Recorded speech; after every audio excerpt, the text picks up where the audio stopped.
मैं लड़का बनकर एक कंपनी में नौकरी करती थी। एक रात नाइट ड्यूटी में 20 मर्दों के बीच मेरे साथ क्या हुआ सुनकर आपके होश उड़ जाएंगे। मेरे पति ने मुझे तलाक देकर घर से निकाल दिया और मैं बच्चों के साथ ठोकरें खाने पर मजबूर हो गई। मुझे कहीं भी नौकरी नहीं मिल रही थी क्योंकि मैं पढ़ी लिखी नहीं थी। एक दिन मैं लड़का बनकर एक कंपनी में गई और मुझे फ़ौरन ही नौकरी मिल गई। लेकिन एक रात नाइट ड्यूटी पर मेरे साथ मेरा नाम अवनी है। आज मैं आप लोगों को अपनी कहानी सुनाने जा रही हूँ, जिसको सुनकर शायद आपकी भी आंखों में आंसू आ जाएंगे। मैं 17 साल की थी जब मेरे माता पिता को मेरी शादी की फिक्र हो गई थी, जबकि अभी तक मैंने अपनी पढ़ाई भी पूरी नहीं की थी। अभी तो मैं सिर्फ हाई स्कूल ही कर रही थी। मैं उदयपुर में रहती थी। हमारा कोई रिश्तेदार नहीं था क्योंकि मेरी माँ की शादी गांव में हुई थी। मेरे माता पिता के रिश्तेदार वहीं पर रहते थे। काफ़ी सालों पहले ही मेरे पिता अपना गांव छोड़कर उदयपुर आ गए थे क्योंकि मेरी माँ को गांव में रहने की आदत नहीं थी। मेरी माँ का मायका मुंबई के आसपास का ही था और उनकी शादी गांव में हो गई थी, इसलिए मेरी माँ का दिल गांव में नहीं लगता था। मेरे पैदा होते ही उन्होंने गांव छोड़ दिया था। मेरे पिता उदयपुर में एक कंपनी में मजदूरी किया करते थे। पिताजी की कमाई से बहुत ज़्यादा पैसे तो नहीं आते थे, लेकिन जितने भी आते थे हमारा घर का गुजारा अच्छे से हो जाता था। मेरे पिताजी कहते हैं कि अब इसके अलावा मुझसे इस उम्र में कुछ नहीं होता। जब जवानी थी और शरीर में जान थी, तब तुम्हारे कहने पर गांव की ज़मीन बेचकर मैं उदयपुर आकर रहने लगा था। इसी बात को लेकर इन दोनों में हर रोज़ लड़ाई झगड़ा होता रहता था। माँ पिताजी की लड़ाई देखकर मेरा दिल पढ़ाई से भी हटता जा रहा था। पिताजी के अलावा घर में कोई और कमाने वाला नहीं था। मेरे पिता बेचारे अकेले ही इतनी मेहनत किया करते थे। मेरा दिल चाहता था कि मैं अपने पिता की मदद कर सकूं, लेकिन जब भी मैं कोई काम करने का कहती, माँ मुझे साफ इनकार कर देती कि बस अब मुझे तुम्हारी शादी करनी है। मुझे अपने पिता की बूढ़ी हड्डियों पर बहुत तरस आता था। मेरा दिल चाहता था कि मैं अपने पिता की मदद कर सकूं, लेकिन माँ के आगे हमेशा ही मैं मजबूर हो जाती थी। हमारे गांव में शादी थी और हमें वहाँ से इनविटेशन आया था। हमारे जितने भी रिश्तेदार थे सारे गांव में ही मौजूद थे। शादी मेरे चचेरी बुआ के बेटे की थी, इसलिए वहाँ पर जाना भी ज़रूरी था। हम लोगों ने शादी में जाने की तैयारियां शुरू कर दी थी। हमने अपनी पैकिंग भी कर ली थी। माँ पिताजी से कहने लगी कि इस बार गांव चलकर हमें अपनी बेटी का रिश्ता तय कर देना है। वहाँ पर जाकर तुम्हें हमारी बेटी के रिश्ते की बात चलानी है। मुझे अपनी माँ की यह बात सुनकर बहुत हैरत हो रही थी। वह खुद तो सारी जिंदगी काम छोड़कर शहर में आकर रह रही थी और मेरे लिए वह गांव में रिश्ता ढूंढने जा रही थी। मैं अभी शादी नहीं करना चाहती थी, मैं पढ़ना चाहती थी। मैं चाहती थी कि मैं अपने पिता की परेशानियों को ख़त्म कर सकूं। मेरे पिता भी इस बात के लिए राजी हो गए थे। मैं शर्म की वजह से पिताजी के सामने तो कुछ नहीं बोल पाई थी, लेकिन पिताजी के जाते ही मैंने माँ को साफ साफ कह दिया कि मैं मर जाऊंगी लेकिन गांव में शादी नहीं करूंगी, और तुम गांव में जाकर मेरे रिश्ते की बिल्कुल भी कोई बात मत करना। ऐसा ना हो कि बाद में आपको बेइज्जती का सामना करना पड़े। मैं यहाँ शहर में रहकर पढ़ लिख कर नौकरी करना चाहती हूँ और अपने पिता का सहारा बनना चाहती हूँ। मुझे अभी शादी की कोई जल्दी नहीं थी। 2 दिन बाद जब हम गांव चले गए तो वहां जाने के बाद जब शादी निपट गई तो मेरे पिताजी ने अपने पड़ोस में रहने वाले मेरे पिताजी के दोस्त के बेटे के साथ ही मेरा रिश्ता तय कर दिया और वहां सब लोगों को यह खबर दे दी कि उन्होंने रिश्ता पक्का कर दिया है। मैंने लड़के को देखा तक नहीं था। शादी वाले घर में मौजूद औरतें बार बार मुझे देख रही थी। ये सब मुझे बहुत अजीब लग रहा था। फिर एक औरत कहने लगी कि यह विराट की होने वाली पत्नी है। मुझे कुछ समझ नहीं आ रहा था। मैंने अकेले में अपनी माँ से बात की तो उन्होंने भी कहा कि तुम्हारा रिश्ता पक्का हो गया है, अब ज़्यादा बोलने की कोई ज़रूरत नहीं है। मुझे अपनी माँ की बात पर बहुत ज़्यादा गुस्सा आया था और मैं कमरे में जाकर खूब रोई थी कि मुझे अभी शादी नहीं करनी, लेकिन मेरे माता पिता तो ज़बरदस्ती मेरी शादी करवाना चाह रहे थे। किसी ने मेरी एक न सुनी। अपने पिता के सामने बोलने की तो मेरी हिम्मत ही नहीं थी, इसलिए ना चाहते हुए भी इस रिश्ते को एक्सेप्ट करना पड़ा था।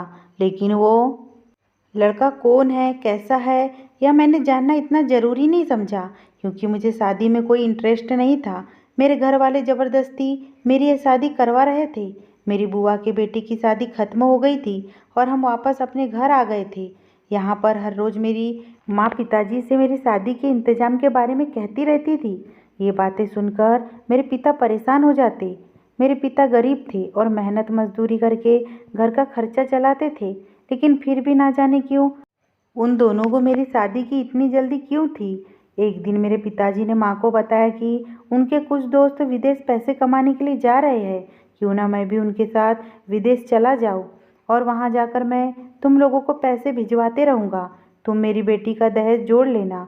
मैंने जब पिताजी की ये बात सुनी तो मैंने फ़ौरन ही उनको विदेश जाने के लिए मना कर दिया कि पिताजी को इस उम्र में किसी की भी खातिर बाहर जाने की कोई ज़रूरत नहीं है। अगर उन लोगों को मुझे एक्सेप्ट करना चाहते हैं तो ऐसे ही करें। अगर दहेज लेकर शादी करना चाहते हैं तो मैं आप लोगों के घर में ही ठीक हूँ, मुझे नहीं जाना शादी करके।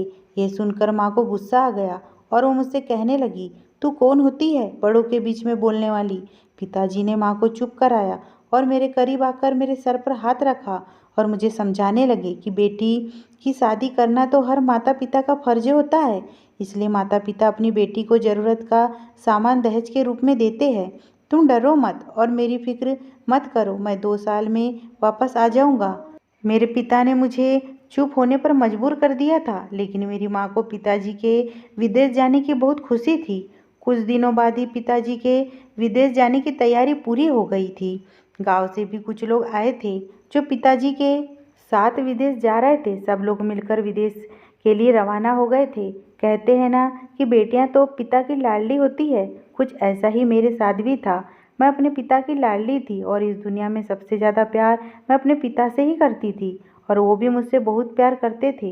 लेकिन माँ को तो बस जल्दी थी कि पिताजी को हम किसी तरह से भी परेशान ना करें, ताकि वो बेफिक्र होकर यहाँ से जाए और उनके जाते ही हमारे अच्छे दिन शुरू हो जाए।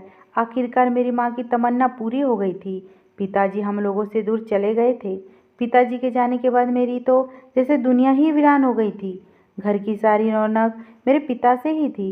मैं बहुत उदास रहने लगी थी। पिताजी के जाते ही माँ ने मेरा कॉलेज जाना भी छुड़वा दिया था और कहती थी कि अब बस बहुत हो गया पढ़ाई, अब के तुम्हारी शादी की तैयारी शुरू करना चाहती हूँ। मैं माँ से कहती थी कि माँ जब तक पिताजी नहीं आ जाते तब तक तो मुझे पढ़ने दो। माँ ने कहा कि तेरे बाप के आने तक कौन रुकेगा, वो जैसे ही पैसे भेजेंगे मैं तेरी शादी की डेट फिक्स कर दूंगी। 2-3 साल तक तो तेरा खर्चा नहीं उठा सकती और ना ही मैं तुझे पढ़ा सकती हूँ। मैं माँ से लड़ने लगती थी कि क्या मतलब है मेरा खर्चा नहीं उठा सकती, पिताजी के आने तक मैं इस घर से कहीं भी नहीं जाऊंगी, ये मेरे पिता का घर है। यह बात सुनकर मेरी माँ को मुझ पर बहुत गुस्सा आया। उन्होंने मुझे इतना मारा कि 2 दिन तक मेरा शरीर दर्द करता रहा। पिताजी के घर से निकलते ही माँ के पर निकल आए थे। खुद बस 2 मोहल्लों के घरों के चक्कर काटती रहती थी, कभी इस घर के तो कभी उस घर के। बस तैयार होकर घर से निकल जाती थी, दोपहर को आकर खाना खा लेती और उसके बाद थोड़ा आराम करने के बाद फिर शाम के टाइम पर पड़ोस के घरों में जाकर बैठ जाया करती थी और मैं सारा दिन घर में अकेलेपन का शिकार होती रहती थी। माँ को घूमने फिरने से ही फुर्सत नहीं थी। घर से लेकर बाहर तक के सारे काम अब मैं करने लगी थी। घर में खाना बनाना और घर में जब खाना बनाने के लिए राशन खत्म हो जाता उसकी जिम्मेदारी भी मुझ पर थी। एक दिन मैं घर का सामान लेने के लिए बाजार जा रही थी। एक लड़के की दुकान हमारे गली के नुक्कड़ पर ही थी। उसी दुकान पर लड़का बैठा हुआ था। वह लड़का नज़र भर कर मुझे देख रहा था। जैसे ही मेरी नज़र उस पर पड़ी मैंने देखा कि वह मुझे घूर रहा था। उसके बाद जब मैं मार्केट से वापस आई तो तब भी वह मुझे ही देख रहा था। बड़ी मुश्किल से मैंने उससे अपनी नज़र चुराई और अपना सामान लेकर घर वापस लौट आई थी। वो घर तक मुझ पर नज़र रखे हुआ था। मैंने फ़ौरन ही अंदर जाकर गेट बंद कर लिया। जब भी मैं घर से निकलती थी वो मुझे अजीब अजीब नज़रों से देख रहा होता था। उसके बारे में मैं अपनी माँ से भी कुछ नहीं कह सकती थी। माँ तो यह बात सुनते ही मेरा जीना दुश्वार कर देती। तंग आकर मैंने घर से बाहर निकलना तक छोड़ दिया था। वो लड़का जब भी मैं घर से बाहर निकलती तो अपनी दुकान पर बैठा हुआ गौर गौर से देखता था। अब तो आने जाने वाले लोगों को भी शक होने लगा था। एक दिन मैं घर की छत पर खड़ी हुई थी तो उसने मुझे इशारा करते हुए एक कागज़ पर कुछ लिखकर मेरी तरफ फेंक दिया। मैं घबरा गई। मुझे बहुत डर लग रहा था, लेकिन उस कागज़ को पढ़े बिना मुझे सुकून भी नहीं आ रहा था। मैंने उस कागज़ को उठाकर देखा तो उसने उस कागज़ के थ्रू मुझे प्रपोज़ किया था। उसमें लिखा हुआ था कि मैं कोई बुरा लड़का नहीं हूँ, बस तुम इतनी पसंद आ गई हो कि दिल के हाथों मजबूर होकर यह कदम उठाया है। एक बार बात करने का मौका दे दो, फिर तुम जो कहोगी मैं वही करूँगा। मैं तुम्हारे खातिर कुछ भी करने के लिए तैयार हूँ। मैंने सोचा इससे जान छुड़वाने का कोई और अच्छा तरीका नहीं। मैंने सोचा उसे बता दूंगी कि मेरी इंगेजमेंट हो चुकी है तो उसका दिल खुद ही टूट जाएगा और वो मायूस होकर यहाँ से चला जाएगा और मेरा पीछा भी छोड़ देगा। मैंने एक दिन माँ के घर से निकलते ही मौका पाकर उसे इशारा से घर के अंदर बुला लिया और उसके अंदर आते ही मैंने झट से दरवाजे को अंदर से बंद कर लिया। वह तो बुरी तरह से काँप रहा था। मैं लड़की थी लेकिन मुझसे ज़्यादा उसे डर लग रहा था। मैंने उसे रिलैक्स होने को कहा और कहा कि बताओ तुम मुझसे क्या बात करना चाहते हो। तो उसने कहा जिस दिन से उसने मुझे देखा है दिल के हाथों मजबूर होकर रह गया है कब दिन निकले और वह मेरा दीदार कर सके। उसने कहा कि अवनी मुझे गलत मत समझना, मैं तुम्हारा नाम और तुम्हारे बारे में अच्छी तरह से जानता हूँ। मैं कोई धोखेबाज और झूठा इंसान नहीं हूँ। मोहब्बत तो मोहब्बत है, हो जाती है और जिससे हो जाती है इंसान उसके हाथों मजबूर हो जाता है। मैंने उससे कहा कि तुम मेरे बारे में सब कुछ जानते हो लेकिन शायद यह नहीं जानते कि मेरा रिश्ता लगा हुआ है।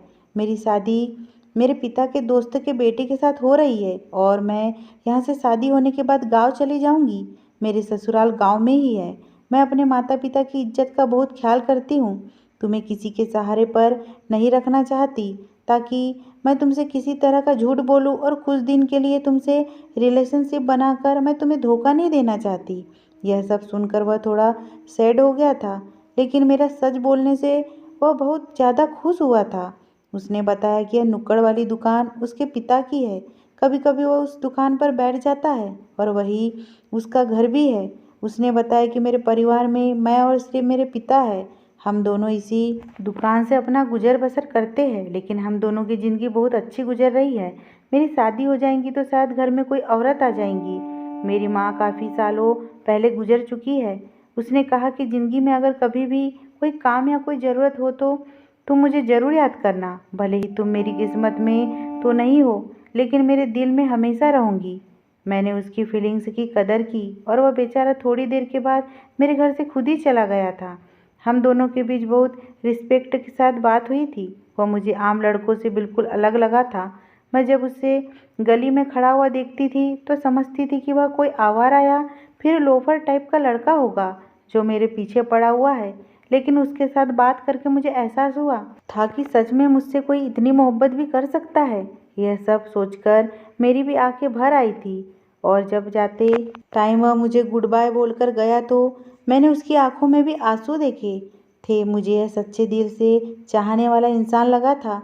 इसके बाद भी जब मैं घर से किसी काम के लिए निकलती थी तो वह मुझे अपनी दुकान में बैठा हुआ दिख जाता था। उसकी दुकान से आगे निकलते हुए मुझे भी अपनी आंखों पर काबू करना नहीं आता था। मैं किसी न किसी बहाने निगाह उठाकर देख ही लेती थी। जब मैं उसे देखी थी तो वह मेरे दिल की गहराइयों तक उतर जाता था। अब वह बहुत ही अच्छा लड़का था और शरीफ था। उस दिन के बाद उसने मुझसे दोबारा बात करने की कोशिश नहीं की थी। बस कभी कभी हम दोनों की नज़रें एक दूसरे की नज़रों से मिल जाया करती थी।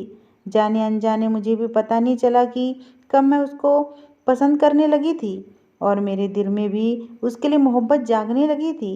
लेकिन पिता की इज्जत के खातिर मैंने अपनी फीलिंग्स पर कंट्रोल किया। मुझे सिर्फ और सिर्फ अपने पिता की इज्जत की परवाह थी। मेरे पिता दूसरे देश में मेरे लिए मेहनत कर रहे थे। मैं उनकी इज्जत पर कैसे आँच आने दे सकती थी। इसलिए मैंने अपने दिल को संभाल लिया था कि वह मुझे कितना भी चाहता हो और अच्छा लगता हो। लेकिन मेरी किस्मत मेरे पिता के फैसले की मोहताज है। इसी तरह से अगले 4 महीने तक ऐसा ही चलता रहा और 4 महीने के बाद पिताजी ने विदेश से काफ़ी सारा सामान और मेरे दहेज के लिए काफ़ी सारे पैसे भी भेज दिए थे। मेरी माँ ने अकेले ही मेरी शादी करने का फैसला कर लिया था और मेरे ससुराल में कह दिया था कि वह कुछ लोगों को लेकर मेरे घर बारात लेकर आ जाए। मैंने अपनी माँ को यह शादी करने के लिए बहुत रोका कि पिताजी के आने से पहले मुझ पर यह जुल्म मत करो। मुझे अपने माता पिता के आशीर्वाद के साथ विदा होना है। लेकिन मेरी माँ ने मेरी एक ना सुनी। कुछ दिन बाद गांव से कुछ लोग आकर शादी की डेट फिक्स करके चले गए। मैंने अभी तक लड़के की फ़ोटो तक नहीं देखी थी। पिताजी ने फ़ोन पर बात की और शादी के लिए राजी होने को कहा। पिताजी मुझसे कहने लगे, मेरा आशीर्वाद हमेशा मेरी बेटी के साथ रहेगा। और इस बार भी पिताजी के कहने पर चुप ही रही थी और उनकी बात को मान लिया था। शादी की तैयारी बढ़ती गई थी। धीरे धीरे मेरा दम घुटने लगा था। कोई भी ऐसा इंसान नहीं था जो मेरी साइड ले सकता, जो मुझे तसल्ली देता। मेरी माँ तो बस हर टाइम शॉपिंग करने में ही लगी रहती थी। वह पिताजी की कमाई को दोनों हाथों से लुटाने में लगी हुई थी। कुछ कपड़े मेरी शादी के लिए बनाती तो अपने लिए उससे डबल कपड़े लेकर आती थी। मेरी माँ ने मेरा कोई भी ख्वाहिश नहीं पूछी थी कि मुझे क्या पसंद है, मैं क्या अभी ससुराल लेकर जाना चाहती हूँ, कुछ भी नहीं। बस वह सारे काम अपनी मर्जी से ही कर रही थी। वह बहाने से शॉपिंग पर निकल जाती थी और अपने दोस्तों के साथ होटल में खाना खाकर आती थी। पिताजी का पैसा माँ को बहुत अच्छा लग रहा था। माँ जब अपने दोस्तों पर पैसे खर्च किया करती थी तो उनकी दोस्तें माँ को और भी ज़्यादा इज्जत देने लगी थी। माँ इस बात से बहुत खुश हो जाया करती थी। मैं माँ को समझाने लगी थी तो वह मुझे डांट कर चुप करा देती थी कि तेरे पिता सारी मेहनत सिर्फ तेरे अकेले के लिए तो नहीं कर रहे हैं। उनकी पत्नी हूँ, सबसे पहले उनकी कमाई पर मेरा हक बनता है। मेरी माँ ने अपने आप को बुरी तरह से बिगाड़ रखा था। उन्हें घर की और अपनी जवान बेटी की कोई चिंता नहीं थी। वह पिताजी की कमाई को अपने पास संभाल कर नहीं रख रही थी, बल्कि बेवजह की चीज़ों में उड़ा रही थी। माँ मुझे भी इसलिए जल्द से जल्द शादी करके यहाँ से भेज देना चाहती थी ताकि वो बेफिक्र होकर आराम से अपनी ज़िंदगी सुकून से गुजार सके। मुझे लगता था जैसे वह मेरी सगी माँ नहीं बल्कि सौतेली माँ है। मैं अंदर से टूटकर रह गई थी। माँ ने थोड़े से कपड़े और थोड़ा सा सामान मेरे दहेज के लिए इकट्ठा कर लिया था।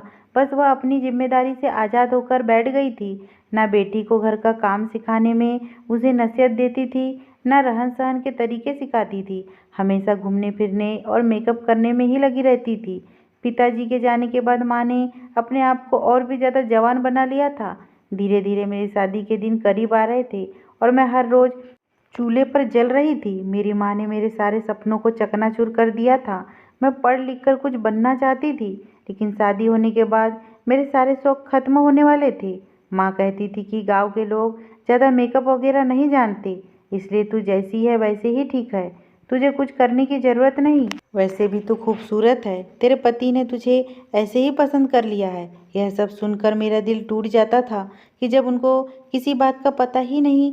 शादी से पहले मैं आखिरी बार रात से मिलकर उनके साथ बातें करके अपने दिल का सारा बोझ उतारना चाहती थी, क्योंकि मुझे लगता था इस दुनिया में वही एक ऐसा इंसान है जिसे मेरी परवाह है, जिसके लिए हर चीज़ से बढ़कर सिर्फ मैं हूँ।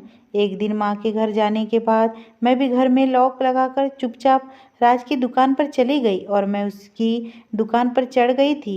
मुझे देखकर वह फौरन उठ खड़ा हुआ था। वह मुझे देखकर बहुत खुश हुआ था। उसके चेहरे की खुशी साफ बता रही थी कि वह मुझसे कितनी मोहब्बत करता है। फिर मैंने लेटर उसे दिया। उसमें लिखा हुआ था कि कल दोपहर के 3 बजे मुझे लेने आ जाना। मैं तुमसे दूर अकेले में कुछ बातें करना चाहती हूँ। वो लेटर उसने बिना पढ़े अपनी जेब में डाल लिया और मैं वापस अपने घर चली आई।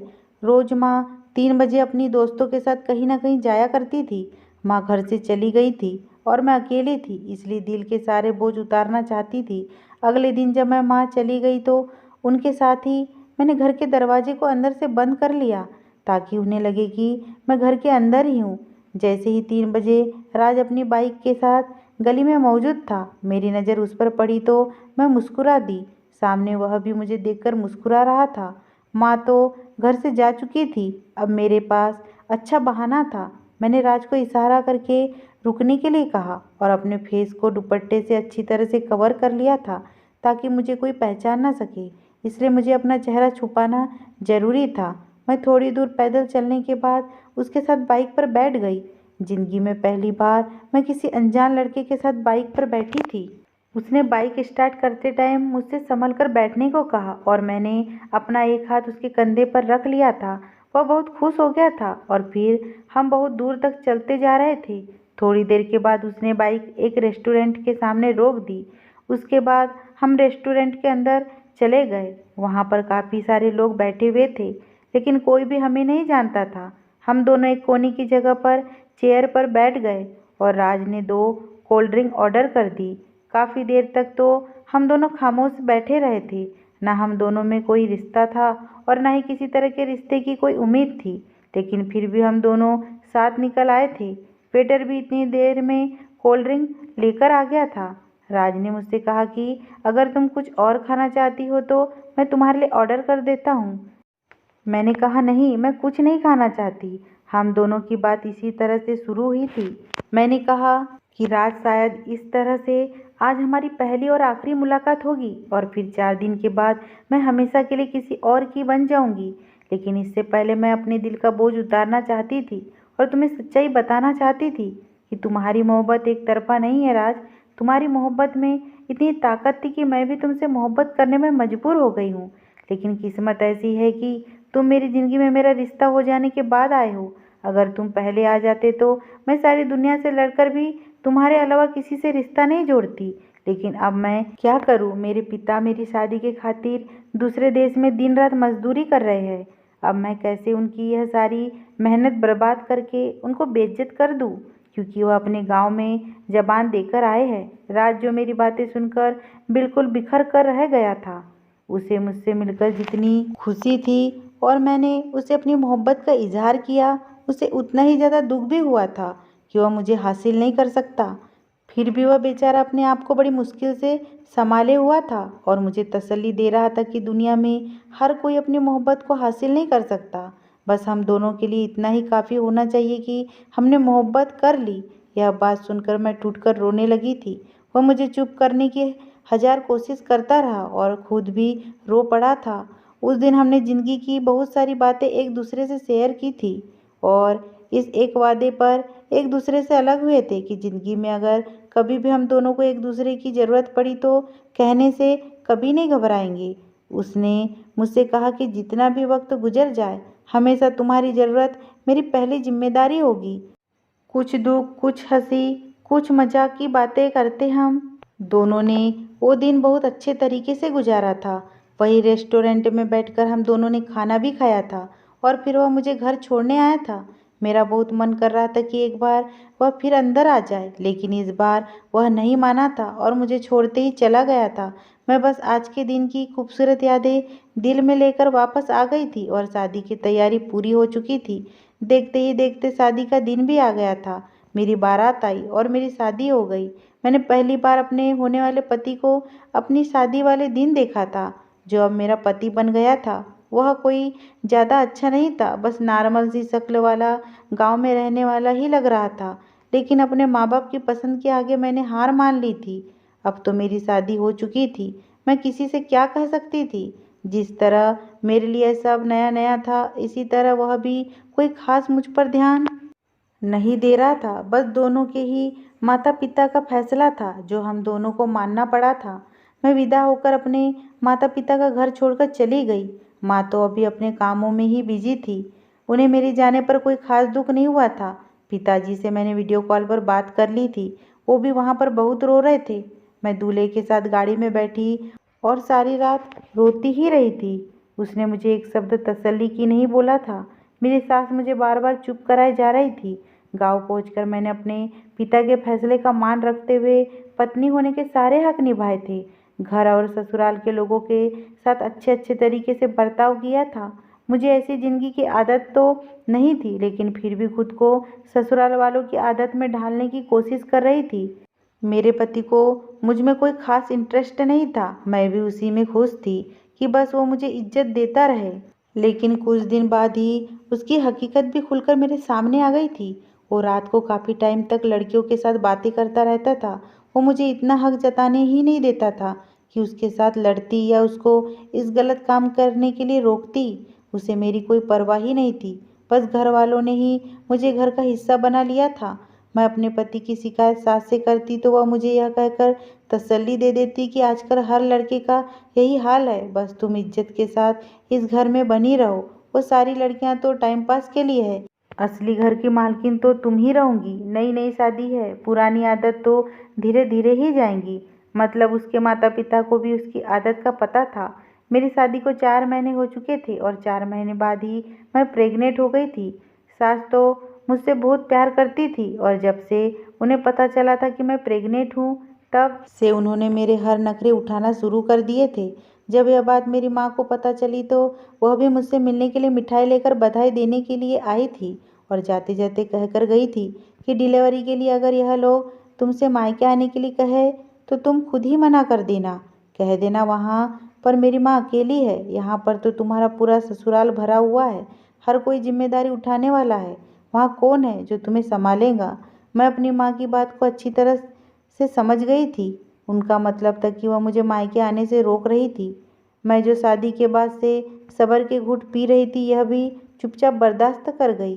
प्रेगनेंसी के दिनों में मेरे पति ने मुझ पर थोड़ा बहुत ध्यान देना शुरू कर दिया था। वह भी ख्याल रखा था। वह मेरे सामने फ़ोन भी नहीं करता था ताकि मुझे दुख ना पहुँचे। मैं उसकी इसी बात से खुश हो गई थी। महीने गुजरने लगे तो सास बहुत सारी तैयारियां करने लगी थी। फिर मेरी सास ने वही बात कह दी थी जिसका मुझे डर था।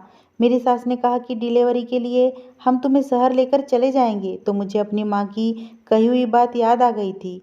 मैंने अपनी सास को रोक लिया और उनसे कहा कि गांव की बाकी औरतों की तरह मैं भी घर में ही डिलीवरी करवाना चाहती हूँ।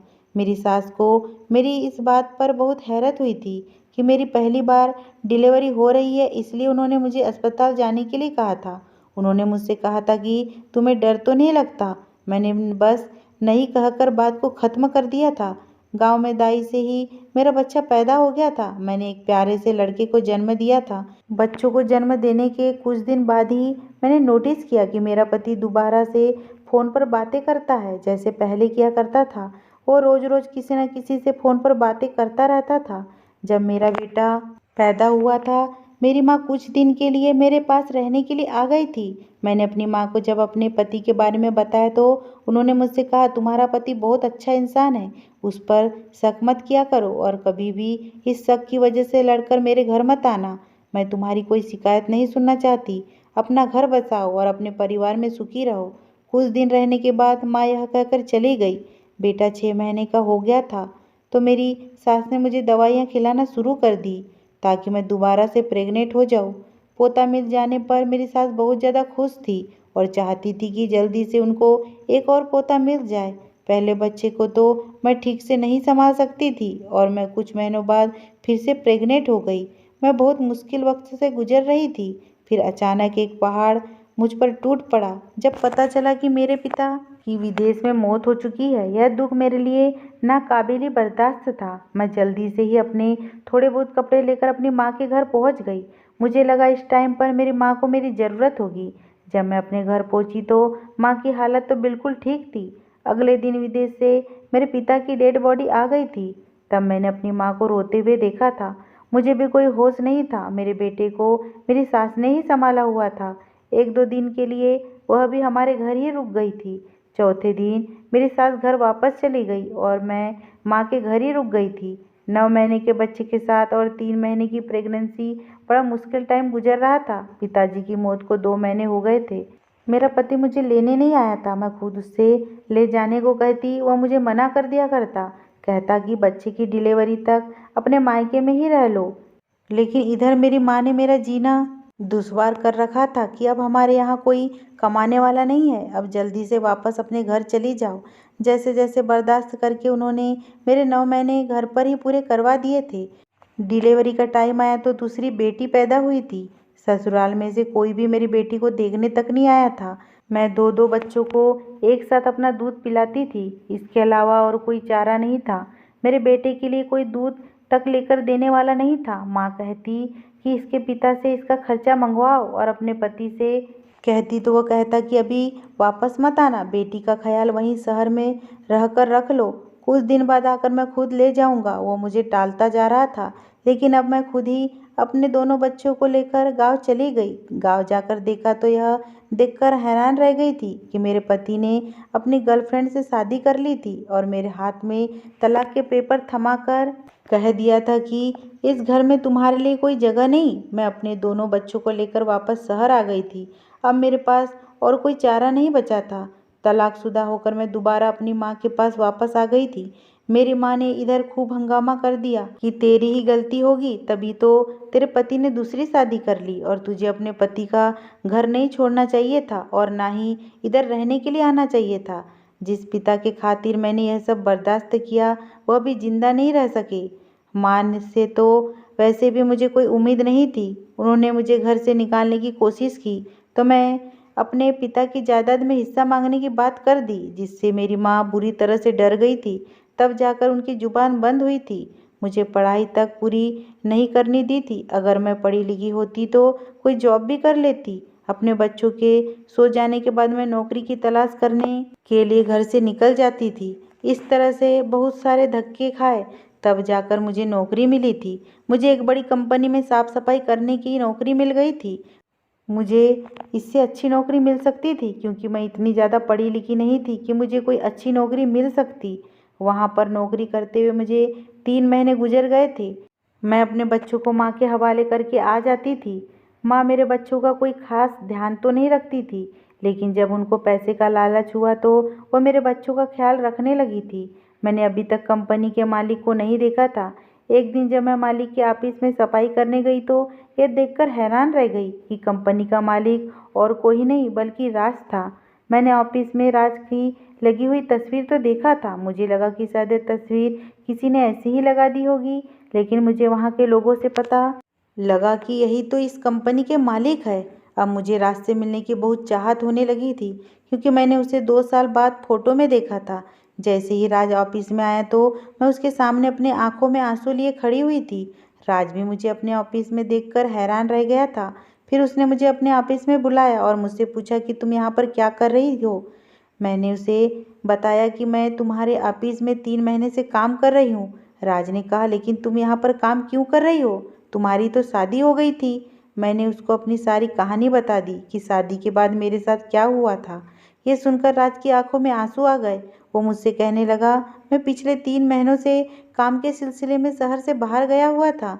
अगर मुझे पता होता तुम मेरे ऑफिस में नौकरानी का काम कर रही हो तो मैं तुम्हें हरगिज़ भी ये काम नहीं करने देता। हमने तो वादा किया था हम एक दूसरे के मुश्किल में वक्त में साथ देंगे। मेरे पिता का सपना था कि मैं अपने पैरों पर खड़ा हो सकूं। तुम्हारी शादी के बाद मेरे पिता की मृत्यु हो गई थी। उसके बाद मैं अपने पिता के सपने को पूरा करने के लिए जी तोड़ मेहनत की। नौकरी की तलाश के लिए जगह जगह धक्के खाए। मेरी पढ़ाई तो पूरी हो चुकी थी और आज देखो मैं इतना बड़ा बिजनेसमैन बन गया हूँ। मुझे तुम्हारी याद हमेशा आती थी, लेकिन मुझे यह नहीं पता था कि तुम मुझे इस तरह से मिलोगी। अब जब तुम्हारे पति ने तुम्हें तलाक दे दी है और मेरा भी इस दुनिया में कोई नहीं है, तुम मेरी मोहब्बत को क्या तुम मुझसे शादी करना चाहोगी? मैं तुम्हें और तुम्हारे दोनों बच्चों को बहुत खुश रखूंगा। राज की अब बात सुनकर मेरी आंखों में आंसू आ गए थे। मैंने बिना कुछ सोचे समझे राज से शादी के लिए हाँ कर दी थी, क्योंकि अब मैं दोबारा से राज को नहीं खोना चाहती थी। मैंने अपनी माँ से पूछकर राज से शादी कर ली। राज एक बहुत अमीर इंसान होने के साथ साथ बहुत अच्छा इंसान भी है। राज ने मेरे दोनों बच्चों को एक्सेप्ट कर लिया और आज वह उनको सगे पिता की तरह प्यार करता है। आज मैं अपने पति राज के साथ बहुत ज़्यादा खुश हूँ।